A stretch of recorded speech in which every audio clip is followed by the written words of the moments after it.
ఖమ్మం జిల్లా చింతకాని మండలం జగన్నాథపురం గ్రామంలో ఈ నెల 30న ముఖ్యమంత్రి రేవంత్ రెడ్డి హాజరు కానున్న రైతు ఆశీర్వాద సభకు భారీ ఎత్తున ఏర్పాట్లు జరుగుతున్నాయి. ఈ ఏర్పాట్లను రాష్ట్ర రెవెన్యూ, గృహ నిర్మాణ, సమాచార శాఖల మంత్రి పొంగులేటి శ్రీనివాసరెడ్డి ఆదివారం క్షేత్రస్థాయిలో పరిశీలించారు. సభా ప్రాంగణం, పార్కింగు, భద్రత, తాగునీరు, ఇతర మౌలిక సదుపాయాలపై అధికారులకు అవసరమైన సూచనలు చేశారు. స్థానిక శాసనసభ్యులు, రాష్ట్ర ఉప ముఖ్యమంత్రి వర్యులు గంటి విక్రమార్క గారి ఆధ్వర్యంలో, వ్యవసాయ శాఖ మంత్రి వర్యులు తుమ్మల గారు, సహచర మంత్రులమంతా ఈ సభని సక్సెస్ చేయాలి అనేది అందరి ఉద్దేశం. దీంట్లో భాగంగా గడిచిన 10 రోజుల నుండి అధికారులందరూ ఈ సభని సక్సెస్ చేసే దాంట్లో భాగంగా స్థానిక ఏర్పాట్లు, సభా వేదిక దగ్గర ఏర్పాట్లు, అదే రకంగా పబ్లిక్ ఏదైతే పెద్ద ఎత్తున లక్షలాది మంది ఈ సభను సక్సెస్ చేయడానికి రైతులు రావాలని ఊవిల్లోడుతున్నారో వారందరికీ ఎక్కడా చిన్న ఇబ్బంది కూడా కలగకుండా ఉండే విధంగా ఏర్పాట్లన్నీ కూడా చాలా అద్భుతంగా చేయడం జరుగుతుంది. వితిన్ ది టైంలోనే ఈ సభకు కావాల్సిన అన్ని ఏర్పాట్లు కూడా పూర్తి చేసే విధంగా యంత్రాంగం, అధికార యంత్రాంగం, గౌరవ జిల్లా కలెక్టర్ గారు కానీ, గౌరవ సిపి గారు, అదే రకంగా ఇంకా రాష్ట్రంలో వ్యవసాయ శాఖ ఉన్నతాధికారులందరూ కూడా కాన్సన్ట్రేట్ చేసి నేనట్టు పనిచేస్తున్నారు. తప్పకుండా ఈ సక్సెస్ అవ్వబోతుంది. అదేవిధంగా అకాల వర్షాలు కూడా ఈ రాబోయే 2 రోజుల్లో ఉన్నాయి.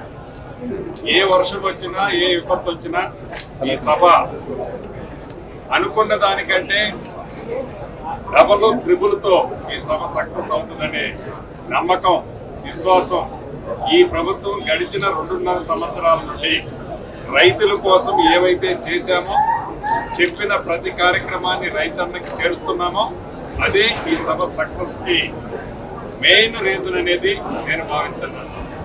గడిచిన కొన్ని రోజుల నుంచి రాష్ట్రంలో ఆనాడు 10 సంవత్సరాలు పరిపాలించిన ప్రభుత్వం, లేకుంటే కేంద్రంలో 3 పర్యాయాల అధికారంలో ఉన్న కేంద్ర ప్రభుత్వం ఈ రాష్ట్ర ప్రభుత్వం మీద, ఈ రాష్ట్ర ప్రభుత్వంలో పనిచేస్తున్న ముఖ్యుల మీద ఏవైతే అవాక్కులు చవాకులు పేలుతున్నారో అది వారి ఓటమికి నిదర్శనంగా కనిపిస్తుంది.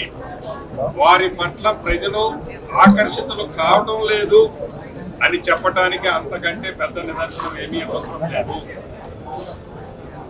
ఈ జిల్లాకు వచ్చి కానీ వివిధ జిల్లాలకు పోయినప్పుడు ఆనాటి మంత్రులుగా ఎలగబెట్టిన వారు, 10 సంవత్సరాల్లో ఎలగబెట్టిన వారు కానీ, వారు అధికారంలో ఉన్నప్పుడు రైతుల కష్టాలు గ్రహించకుండా ఇదే ఖమ్మం పట్టణంలో రైతులకి నడి రోడ్డు మీద సంఖ్యలో తీసుకెళ్లిన సందర్భాన్ని వాళ్ళు విస్మరించి రైతుల పట్ల ఈనాడు ముసల కన్నీరు ఏదైతే కారుస్తున్నారో, రైతుల పట్ల వాళ్ళకి ఏదైతే ప్రేమ ఉందని కపట నాటకం ఆడుతూ చూపిస్తున్నారో, మాట్లాడుతున్నారో అది ప్రతిదీ రైతులు గమనిస్తున్నారు.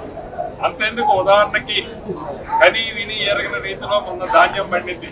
రాష్ట్ర వ్యాప్తంగా ధాన్యం పండితే ఊహించిన రీతిలో ఆ భగవంతుడి దీవెనలతో, రైతుల కష్టాలతో ధాన్యం పండితే ప్రతి గింజని కొంటామని చెప్పి ఈ కేబినెట్, గౌరవ ముఖ్యమంత్రి రేవంత్ రెడ్డి గారి నాయకత్వంలో నిర్ణయం తీసుకున్న తర్వాత తడిచిన ధాన్యం కొంటామని చెప్పి కొన్న ప్రభుత్వం, కొనటమే కాకుండా కొన్న వారం రోజుల్లోనే వాళ్ళ ఖాతాలో డబ్బులు జమ చేసిన ప్రభుత్వం ఈ ప్రభుత్వం.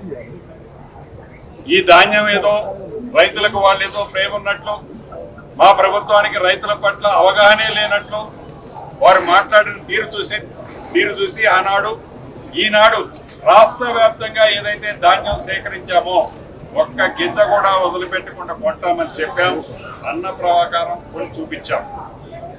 అది ప్రజా ప్రభుత్వం, పేదవాడికి అండగా ఉండే ప్రభుత్వం. ఇది దొరల ప్రభుత్వంగా మీరు తీసుకున్న నిర్ణయాలు, మీరు చేపట్టిన కార్యక్రమాలు, సంక్షేమ కార్యక్రమాల్లో రాజకీయ లబ్ధి కోసం మీరు మాట్లాడిన తీరు, ఆనాడు మీరు అధికారంలో ఉన్నప్పుడు మీరిచ్చిన వాగ్దానాలు ఆనాడు మీరు విస్మరించారు. కాబట్టే ఈ ప్రజా ప్రభుత్వం, ఇందిరమ్మ ప్రభుత్వం కావాలని ప్రజలు దీవించారు.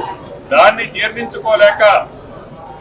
జీర్ణించుకోలేని మీరు ఈనాడు ఈ ప్రభుత్వం పట్ల అవాకులు చవాకులు పేలుతున్నారే తప్ప ఇంకొకటి లేదు అనేది అనేక సందర్భాల్లో రాష్ట్ర వ్యాప్తంగా ఉన్న ప్రజలు ఎన్నికల్లో ఇచ్చిన ఫలితాలే వాటికి నిదర్శనం.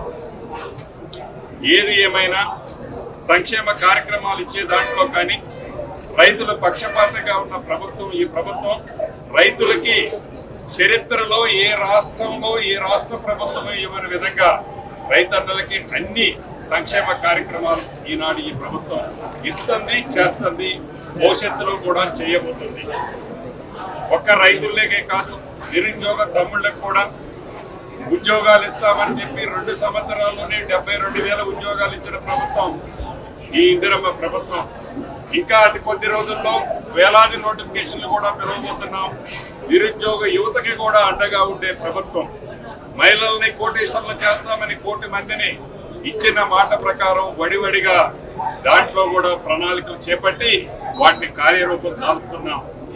అంతెందుకు, ఇళ్ల విషయానికి వచ్చినప్పుడు ఆనాటి మీ 10 సంవత్సరాల్లో కట్టిన ఇల్లు ఈనాడు మేము మొదట విడత ఇచ్చిన ఇళ్లలో 25% ఉంది. ఇంకా భవిష్యత్తులో మొన్ననే మళ్ళీ 2.5 లక్షలు రూరల్కి, 1 లక్ష కోర్ అర్బన్ కి ఇచ్చాం. 3వ విడత ఇస్తాం, 4వ విడత ఇస్తాం. ఇల్లు ఈ కాగితం వరకే కాకుండా కట్టుకున్న ప్రతి వారికి టెన్షన్ గా 1 రూపాయి లంచం లేకుండా హైదరాబాద్ లో బటన్ నొక్కితే నా పేదింటి ఆడబిడ్డ ఎవరైతే ఇల్లు కట్టుకున్నారో వారి ఖాతాలో జమ చేస్తుంది ఈ ప్రభుత్వం. ఇలా సంక్షేమ కార్యక్రమాలు, అభివృద్ధిని కూడా ఎక్కడా కుంటిపడకుండా ఆనాడు నీటిపారుదల శాఖలో ఏవైతే కాళేశ్వరంలో కానీ సీతారామ ప్రాజెక్టు లాంటి అనేక ప్రాజెక్టులలో లబ్ధి కోసం మీరు చేసిన ఎస్టిమేట్లు కానీ టెండర్లు కానీ పనులు కానీ అసంపూర్తిగా 10 సంవత్సరాల్లో మీరు వదిలేసిపోతే వడివడిగా వాటిని పూర్తి చేసే ప్రణాళికలు తయారు చేయడమే కాకుండా కార్యరూపం దాల్చి ఆ ప్రాజెక్టులు కూడా పూర్తి చేస్తుంది ఈ ప్రభుత్వం. అంతేకాదు ఈ రోజు గౌరవ ముఖ్యమంత్రి రేవంత్ రెడ్డి గారి చేతుల మీదుగా ఈ రాష్ట్రం ఉమ్మడి ఆంధ్రప్రదేశ్ ఉన్నప్పుడు కూడా రోడ్ల సెక్టార్కి అంత పెద్ద ఎత్తున నిధులు ఇవ్వలేదు. ఈ రోజు పంచాయతీరాజ్ కానీ ఆర్ఎండ్బిలో కానీ సుమారు 22,000 కోట్ల రూపాయలతో మరికొన్ని గంటల్లో గౌరవ ముఖ్యమంత్రి రేవంత్ రెడ్డి గారు నల్లగొండ కాన్స్టిట్యున్సీలో శ్రీకారం చుడుతున్నారు. 22,000 కోట్ల రూపాయల రోడ్లకి పంచాయతీరాజ్ ఆర్ఎండ్బి నుండి కూడా శంకుస్థాపన చేసే కార్యక్రమానికి చేపడుతున్నాం. ఇలా నీటిపారుదల కానీ, రోడ్డు సెక్టార్లు కానీ, ఎడ్యుకేషన్ లో కానీ, హెల్త్ లో కానీ ఆల్ సెక్టార్స్ లో ఈ ప్రభుత్వం అభివృద్ధి చేస్తుంది. కాబట్టి పేదవాడి కష్టానికి ఈ ప్రభుత్వం అండదండలుగా ఉండదు. కాబట్టి ఏ ఎన్నికలు వచ్చినా అది పట్టణ ప్రాంతంలో కానీ గ్రామీణ ప్రాంతంలో కానీ ప్రజలు ఈ ప్రభుత్వానికి పూర్తి మద్దతుగా ఉన్నారు, తెలియజేస్తున్నారు. చివరిగా నేను చెప్పదలుచుకున్నది ఒకటే, కారు కూతల కోసే దొరల మాటలు రాష్ట్ర ప్రజలు నమ్మే పరిస్థితి లేదు. కాబట్టి వారి మనసులో ఉండే విషయాన్ని ఎలా విషం కక్కుతున్నారో రాష్ట్ర ప్రజలకి గమనించాలని ఈ నెల 30వ తారీఖు రేపు లేదు ఎల్లుండి జరిగే ఈ రైతుల సభకి గ్రాండ్ సక్సెస్ కాబోతుంది. దీంట్లో ప్రతి ఒక్క రైతన్న పాలు పంచుకోవాలని మనస్ఫూర్తిగా కోరుకుంటూ జై తెలంగాణ.